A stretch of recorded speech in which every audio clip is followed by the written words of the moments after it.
Hello everyone, welcome back to my channel. मी रुद्राणी पाटील आजच्या ओसीच्या इम्पॉर्टंट व्हिडिओमध्ये तुमच्या सगळ्यांचं स्वागत करते. येस, हा व्हिडिओ तुमच्यासाठी अतिशय महत्त्वाचा असणार आहे. रिझन काय आहे तर आपला जो 2025 बोर्डला ओसीचा पेपर असतो त्या पेपरमध्ये कोणते कोणते क्वेश्चन्स येऊ शकतात त्याबद्दल आपण आजच्या व्हिडिओमध्ये डिस्कस करणार आहोत, जेणेकरून तुम्हाला ओसीच्या पेपरमध्ये आउट ऑफ मार्क्स गेन करता येईल. ओके, आता हे इंग्लिश मीडियमच्या स्टुडंटसाठी असणार आहे. जे मराठी मीडियमचे स्टुडंट्स जर हा व्हिडिओ पाहत असाल तर मराठी मीडियम मधनं सुद्धा व्हिडिओ ऑलरेडी अपलोड केलेला आहे. याची लिंक कमेंट सेक्शन मध्ये पिन केलेली आहे. सो मराठी मीडियमचे स्टुडंट्स लिंक वरती क्लिक करून तो व्हिडिओ पाहायचा आहे. ओके, हा इंग्लिश मधनं असणार आहे, म्हणजेच इंग्लिश मीडियमच्या स्टुडंटसाठी खास व्हिडिओ असणार आहे.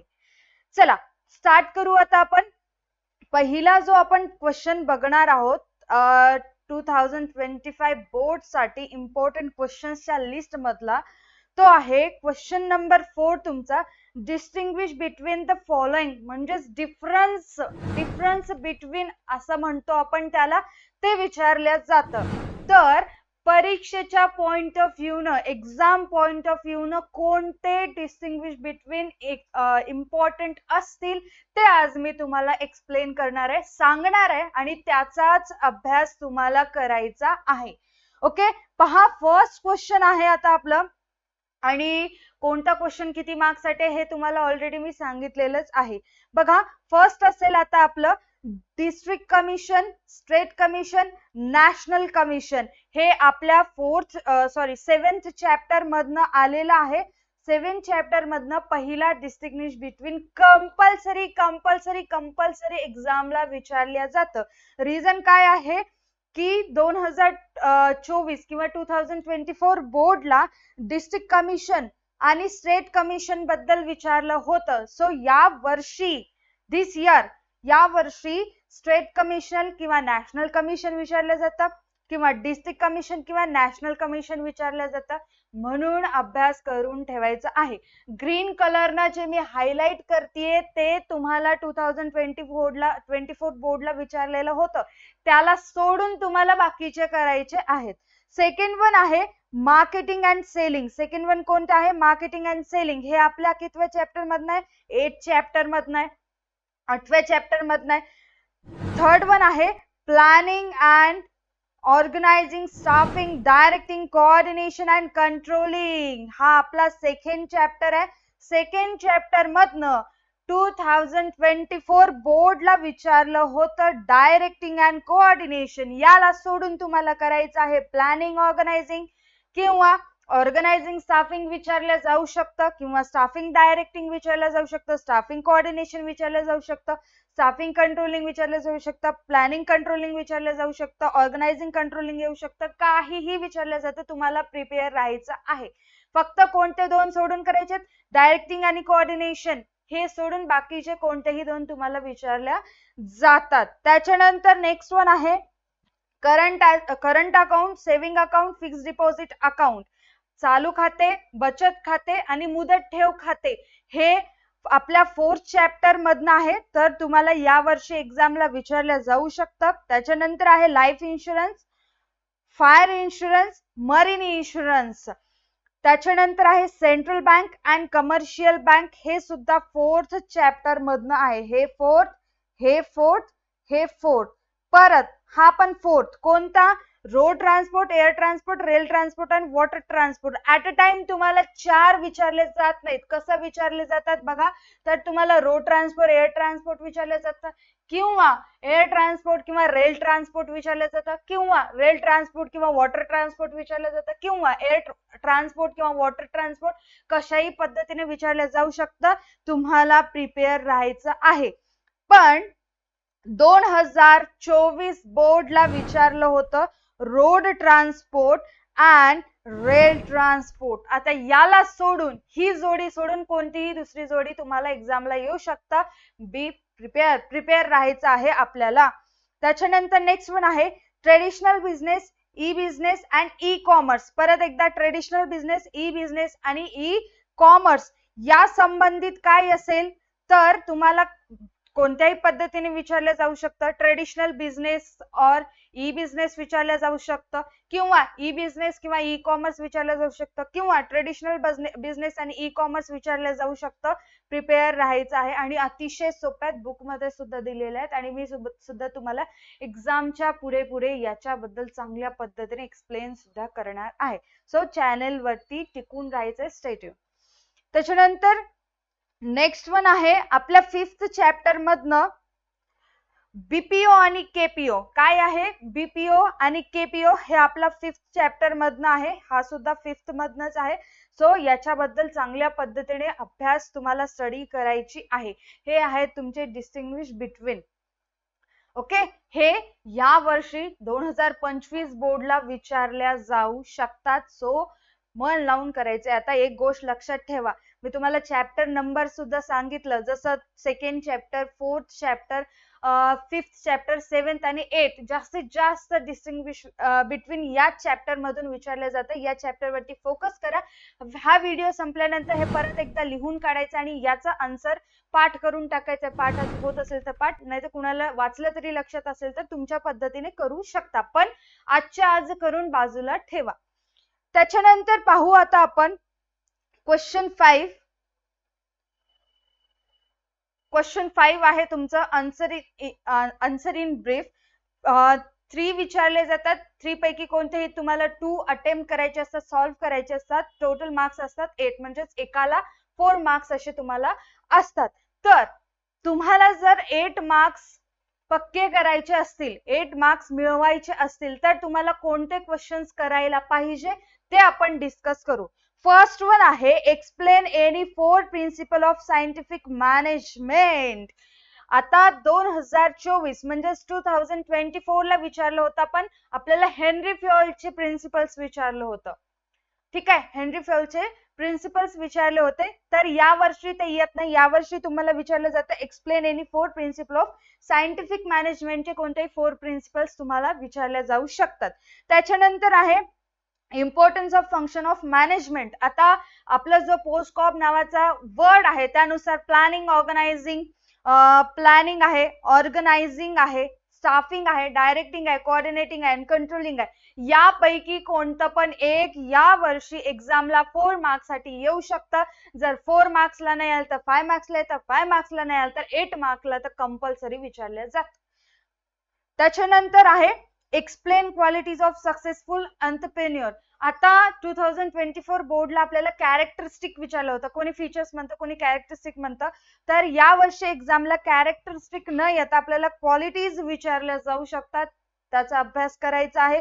Explain 4 life insurance policies. 4 type of life insurance policies आहेत. 4 प्रकार असतात, ते प्रकार आपल्याला करायचे आहेत. त्याच्यानंतर नेक्स्ट वन आहे state money remittance services and retail services of postal department. हा सुद्धा तुमचा 4th चॅप्टर मधनं क्वेश्चन्स आहे, जो आपला शेवटचा बिझनेस सर्व्हिस आहे. त्याच्यानंतर explain advantages of e business. त्याच्यानंतर काय explain advantages of e business, जो 5th चॅप्टर मधनं आहे. और त्याला ऍडव्हान्टेजेस विचारलं जातं, नाही तर डिसएडव्हान्टेजेस ऑफ ई बिझनेस सुद्धा तुम्हाला विचारलं जाऊ शकतं. नेक्स्ट वन आहे need of social responsibility. 6th chapter मधनं हा क्वेश्चन येऊ शकतो. सोशल रिस्पॉन्सिबिलिटीची नीड काय आहे, पॉइंट्स तुम्हाला दिलेले, टोटल 4 पॉइंट तुम्हाला पाठ करून ठेवायचे, एक्सप्लेन करता आलं पाहिजे.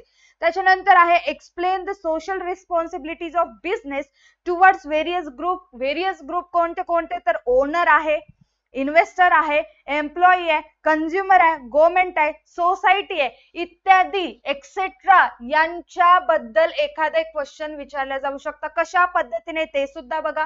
तुम्हाला असं विचारलं जातं explain the social responsibility of business towards the owner, towards investor, towards employee, towards consumer, towards government, towards society. तर तुम्हाला लिहिता आलं पाहिजे, कारण या चॅप्टर मध्ये खूप सारे पॉइंट्स आहेत, लक्षात ठेवायचं आहे. नेक्स्ट वन आहे state the role of NGO in consumer protection. Consumer protection मध्ये एनजीओचा काय रोल आहे, एनजीओ म्हणजे अशासकीय संस्था, यांची भूमिका काय आहे हे आपल्याला सांगावं लागतं. हे आहे तुमचं 7th चॅप्टर मधनं क्वेश्चन. नीट अभ्यास लक्ष देऊन करायचा आहे, कारण हा सेम क्वेश्चन तुम्हाला 5 मार्क्स साठी सुद्धा मी सांगणार आहे. त्याच्यानंतर आहे explain the importance of marketing to the society, to the firm, to the consumer. तिन्ही पैकी एक विचारले जातं. कसं? Explain the importance of marketing to the society, first one. त्याच्यानंतर explain the importance of marketing to the firm, second one. Explain the importance of marketing the consumer. 3 झाले. तिन्हीतलं कोणतंही एक तुम्हाला विचारलं जाऊ शकतं. आता आपण बघणार आहोत नेक्स्ट क्वेश्चन नंबर 6.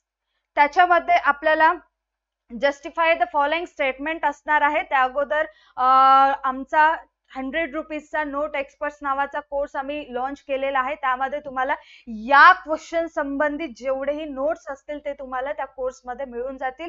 जर याचे आन्सर्स तुम्हाला पाहिजे असतील, या क्वेश्चन संबंधित नोट्स पाहिजे असतील तर ते कोर्स फटाफट परचेस करायचा आहे. तो कोर्स परचेस करण्यासाठी DA2 अकॅडमीचं ऍप्लिकेशन प्ले स्टोअर वरती उपलब्ध आहे. तिथून तुम्ही ऍप्लिकेशन डाउनलोड करू शकता आणि कोर्स परचेस करू शकता. त्याच्यानंतर जाऊ आता मी जसं म्हटल्याप्रमाणे क्वेश्चन 6 असेल आपलं justify the following statement.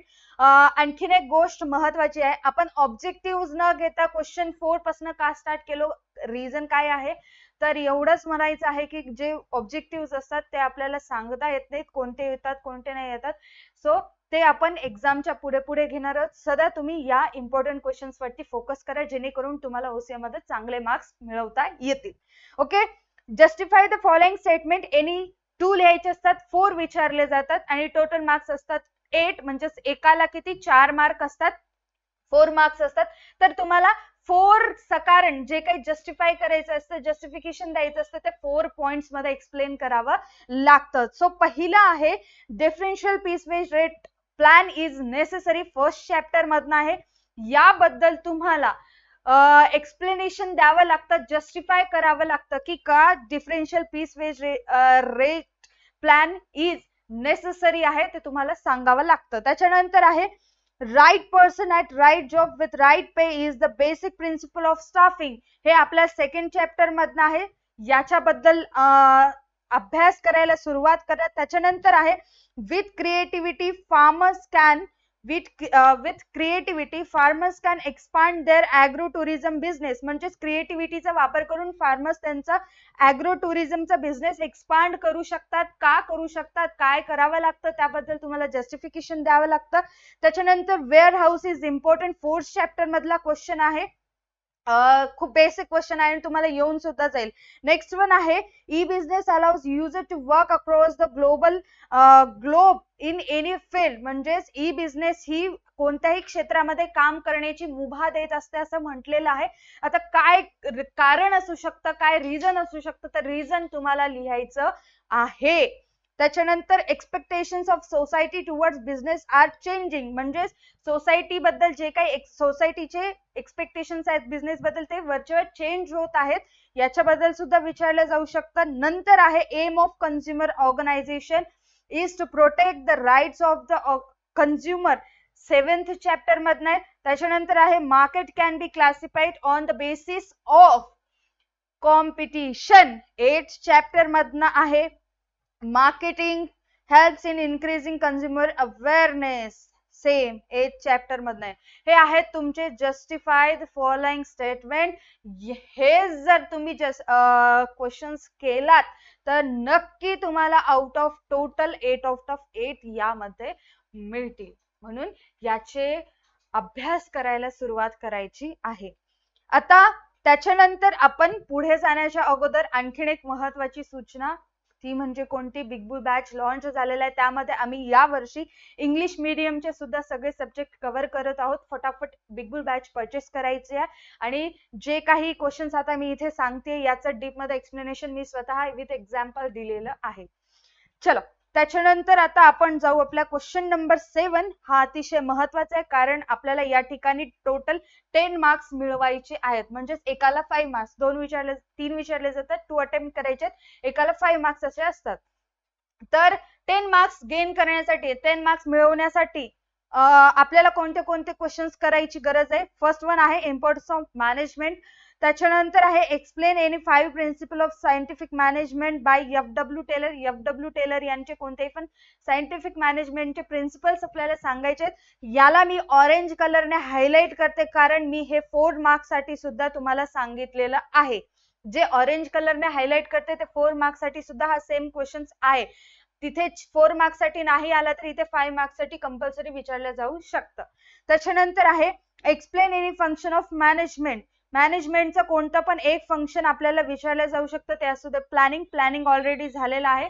2025 board 24 बोर्डला planning विचारलं होतं, ते स्किप करून organising, staffing, directing, coordinating and controlling तुम्हाला विचारलं जाऊ शकतं.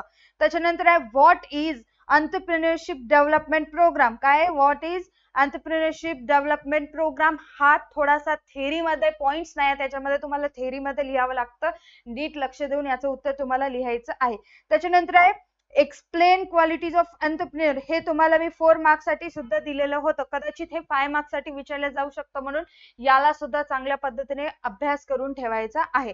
त्याच्यानंतर आहे explain advantages and disadvantages of transport. त्याच्यामध्ये रोड असतं, रेल असतं, एअर असतं, वॉटर असतं. एक तर तुम्हाला ऍडव्हान्टेजेस विचारलं जातं किंवा एक तर डिसएडव्हान्टेजेस विचारलं जातं. दोन्ही नाही तर दोन्ही एकाच टाइमला विचारलं तर एका ऍडव्हान्टेजेसचे 3 पॉईंट आणि डिसएडव्हान्टेजेसचे 2 पॉईंट, असे टोटल 5 पॉईंट तुम्हाला लिहिणं गरजेचं असतं. कारण 5 मार्क्स साठी एक क्वेश्चन असल्यामुळे 5 पॉइंट्स इज नेसेसरी, गरजेचं आहे. जास्त लिहित असाल तर एकदम बेस्ट आहे, जास्तच लिहायचं, कारण एखादं चुकलं तर त्याचं मार्क्स आपल्याला मिळत असतं म्हणून. त्याच्यानंतर आहे explain modes of traditional communication or modern means of communication. आता तुमच्या बुक मध्ये 2 पद्धतीचे दिलेले, 2 टाइप दिलेले आहेत. एक ट्रेडिशनल काय कम्युनिकेशन आहे, त्याच्यानंतर मॉडर्न आहे. मॉडर्न हे अतिशय सोपं आहे. तर मॉडर्न मध्ये तुम्हाला जे आपलं कुरिअर आहे, ईमेल आहे, इंटरनेट आहे, हे मॉडर्न मध्ये येतं. आणि कम्युनिकेशन मध्ये जे काही पोस्ट ऑफिस संबंधित सुविधा आहे, ईएमओ, आयएमओ, हे सगळे तुम्हाला ट्रेडिशनल कम्युनिकेशन मध्ये लिहावे लागतात. दोन्हीपैकी एक विचारलं जातं. परत एकदा सांगते, एकतर explain mode of traditional communication विचारलं जातं किंवा मॉडर्न मीन्स ऑफ कम्युनिकेशन तर विचारलं जातं, म्हणून अभ्यास करून ठेवायचा आहे. हा सुद्धा तुमचा 4th चॅप्टर मधनच क्वेश्चन आहे. त्याच्यानंतर आहे explain advantages or disadvantages of BPO. BPO चे ऍडव्हान्टेजेस अँड डिसएडव्हान्टेजेस तुम्हाला लिहिता आलं पाहिजे. एक तर ऍडव्हान्टेजेस येतं, एक तर डिसएडव्हान्टेजेस येतं. जर दोन्ही विचारलं तर ऍडव्हान्टेजेसचे 3, डिसएडव्हान्टेजेसचे 2 लिहून असे 5 पॉइंट्स तुम्हाला त्या ठिकाणी एक्सप्लेन करावं लागतं. सेम त्याच्यानंतर आहे explain advantages or disadvantages of e business. Same बीपीओचं ज्या पद्धतीने लिहितो त्याप्रमाणे तुम्हाला ई बिझनेस सुद्धा करून ठेवायचं. याला मी ऑरेंज कलरने हायलाइट करते, कारण रिझन काय आहे तर मी हे तुम्हाला 4 मार्क्स साठी सुद्धा दिलेलं आहे, कदाचित ते 5 मार्क्स साठी सुद्धा येऊ शकतं म्हणून. त्याच्यानंतर आहे explain the social responsibilities of business towards various group. याला सुद्धा ऑरेंज कलरने हायलाइट करते, कारण हे 4 मार्क्स साठी नाही आलं तर कदाचित 5 मार्क्स साठी विचारलं जाऊ शकतं म्हणून. त्याच्यानंतर explain ways and means of consumer protection. 2024 बोर्डला आपल्याला त्या ठिकाणी विचारलं होतं राईट. आय रिपीट, 2024 बोर्डला विचारलेलं होतं राईट्स. जे आपले राईट्स होते ते राईट्स विचारलं होतं, पण या वर्षी एक्झामला राईट्स नाही येतं, तुम्हाला वेज विचारलं जाऊ शकतं, ते तुम्हाला आलं पाहिजे. नेक्स्ट वन आहे state the role of NGO in consumer protection. याला मी ऑरेंज कलरने हायलाइट करते, कारण मी सांगितले 4 मार्क्स साठी नाही आलं तर कदाचित तुम्हाला 5 मार्क्स साठी विचारलं जाऊ शकतं म्हणून. त्याच्यानंतर आहे explain different type of market in detail. आता तुम्हाला टोटल किती 7 टाइप्स दिलेले आहेत. आपल्या 8th चॅप्टर मध्ये टोटल 7 टाइप दिलेले आहेत. 7 पैकी कोणते पण 2 विचारले जाऊ शकतात किंवा एक कोणतं तरी मोठं विचारलं जाऊ शकतं. त्याच्यानंतर आहे एक्सप्लेन स्टँडर्डायझेशन अँड ग्रेडिंग. हा एक क्वेश्चन झाला, किंवा हा नाही आला तर तुम्हाला विचारलं जातं पॅकेजिंग अँड लेबलिंग बद्दल विचारलं जाऊ शकतं. हे होते तुमचे 10 मार्क्सचे टोटल 10 मार्क्सचे क्वेश्चन, जे क्वेश्चन नंबर 7 आहे. हे जर तुम्हाला 10 मार्क्स मिळवायचे असतील तर तुम्हाला या क्वेश्चन वरती फोकस करायचा आहे, या क्वेश्चनचा आन्सर काढायचे आणि फटाफट त्याला पाठ करायला सुरुवात करायची आहे. जर तुम्हाला या क्वेश्चन संबंधित नोट्स पाहिजे असतील तर ते आपल्या नोट्स जो आपला DA2 अकॅडमीचं ऍप्लिकेशन आहे त्याच्यामध्ये नोट्स एक्सपर्ट नावाचा हा कोर्स आम्ही लॉन्च केलेला आहे. यामध्ये तुम्हाला सगळ्या सब्जेक्टचे नोट्स मिळून जातील.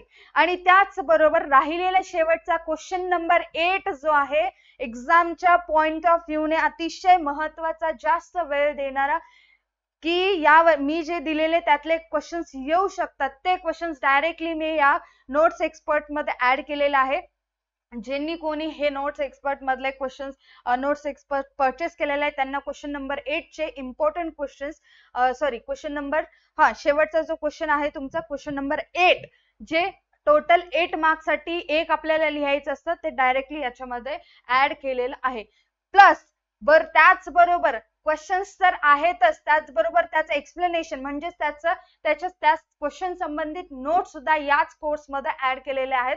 यामध्ये माझा काही स्वार्थ वगैरे नाहीये, तुमचाच अभ्यास चांगल्या पद्धतीने व्हावा, तुम्हाला सगळे नोट्स प्रोव्हाइड व्हावे म्हणून आम्ही क्वेश्चन पेपर सुद्धा डिफरंट इयर्सचे जसं की 2024 बोर्ड संबंधित मी बोलत होते तसेच मागील जे प्रिव्हियस इयरचे क्वेश्चन पेपर्स आहेत हे सुद्धा याच कोर्स मध्ये ऍड केलेले आहेत, जेणेकरून तुम्हाला सुद्धा एक चांगल्या पद्धतीने अनालिसिस करता येतं आणि त्या पद्धतीने तुम्हाला अभ्यास करता येतं म्हणून. ठीक आहे, हा व्हिडिओ जर तुम्हाला आवडला असेल तर व्हिडिओला लाईक करायचंय, चॅनलला सबस्क्राईब करायचंय, त्याचबरोबर ओके डन. त्याचबरोबर काही नाही, एवढंच फटाफट या सगळ्या संबंधित जे काही क्वेश्चन्स मी तुम्हाला सांगितले व्हिडिओ एंड झाल्यानंतर क्वेश्चन्स पाहायचे आहेत, आन्सर काढायचंय आणि लगेच पाठ करून बाजूला ठेवायचं आहे. आणि आता फक्त हा एक्झामची आणखीन काही डेट वगैरे मेन्शन केलेलं नाहीये, कधी कोणती एक्झाम असेल तर टाइम टेबलच आला नाहीये, तर आत्ताच मी तुम्हाला इम्पॉर्टंट क्वेश्चन दिले. आता जर एक्झामची डेट आपल्याला समजली तर आपली स्पीड एकदम वाढेल. सो त्यावेळेस जेव्हा आपलं लाईव्ह सेशन होईल तुम्हाला जर कमेंट करायचं असेल तर तुम्हाला त्याबद्दल माहिती असावी लागते. फटाफट कमेंट करण्यासाठी अभ्यास लागतो, आतापासूनच अभ्यास करायला सुरुवात करायची आहे. आजच्या व्हिडिओसाठी एवढंच, भेटूया तसेच एका न्यू व्हिडिओ मध्ये. Tata bye bye, take and stay connected.